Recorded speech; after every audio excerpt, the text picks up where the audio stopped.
మొన్ననే ఒక న్యూస్ మన ఇండియాని చాలా ఆలోచింపజేసింది. మన భారతదేశాన్ని నార్త్ ఇండియాకి చెందినటువంటి కొంతమంది జాలర్లు వేటకెళ్లారు సముద్రం మీదకి. తుఫాన్లో చిక్కుకుంది పడవ. మొత్తం అందరూ ఆ తుఫాన్లో కొట్టుకుపోయారు. ఎవరు బతకల. కానీ ఒక్కడు హోప్ తో, ఆశతో ఈతటం మొదలు పెట్టాడు. ఎన్ని రోజులు ఈదాడు తెలుసా?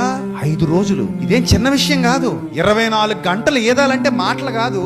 అలాంటిది 5 రోజులు ఇంటూ 24 గంటలు. చేతులన్నీ చచ్చుబడిపోయి తిండి లేదు, తిండి ఉండదు కదా, నిద్ర ఉండదు, తిండి ఉండదు, ఏముండదు. ఈతనే ఉండాలి. గంట ఈతటం కష్టం. స్విమ్మింగ్ వచ్చిన వాళ్ళకి తెలుస్తుంది దాని పవర్ ఏంటో. స్విమ్మింగ్ చేసే వాళ్ళు తొందరగా శరీరం తగ్గిపోద్ది. అలాంటిది 5 రోజుల పాటు ఒక మనిషి ప్రాణాల కోసం పోరాడాడంటే ఇది సామాన్యమైన సంగతి. చివరికి బంగ్లాదేశ్ నౌకనుకుంటాను అతన్ని చూసి, అరే ఎవడో ఈతున్నాడు రా పాపం. వాళ్ళు తాడు కట్టి ట్యూబ్ వేసి మెల్లిగా అప్పటికి 2-3 సార్లు వేస్తే క్యాచ్ చేయలేకపోయాడు. మొత్తం మీద బయటికి లాగారు. బతికి బట్ట కట్టాడు. అంటే ప్రాణం నిలుపుకోవటానికి ఒక మనిషి చేసిన పోరాటం మీకు అర్థమైతే 5 రోజులు ఎలా ఉన్నావయ్యా బాబు ఏం తినకుండా. మధ్యలో అడిగారట, నీకు దాహం అనిపించలేదంటే ఒకసారి వర్షం కురిసిందంట. లక్కీగా ఆ వర్షం నీళ్ళు దాగి ప్రాణం నిలుపుకున్నాడు.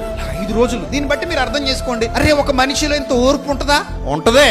ఆశ ఓర్పును పుట్టిస్తుంది. పట్టుదల, గెలవాలనే తపన, ఎప్పటికైనా నేను బాగుంటాననే నమ్మకం ఆశ పుట్టిస్తుంది లోపల. ఆ హోప్ తో 5 రోజులు ఈత కొట్టాడు. అతను నిజంగా మామూలు ఇన్స్పిరేషన్ కాదు. నన్ను అడిగితే చాలా గొప్ప ఇన్స్పిరేషన్ అతను ప్రపంచానికి. అంత ధైర్యంగా, అంత బలంగా ఉంటే మనం ఇంకెంత ధైర్యంగా ఉండాలి, మనం ఇంకెంత బలంగా ఉండాలి.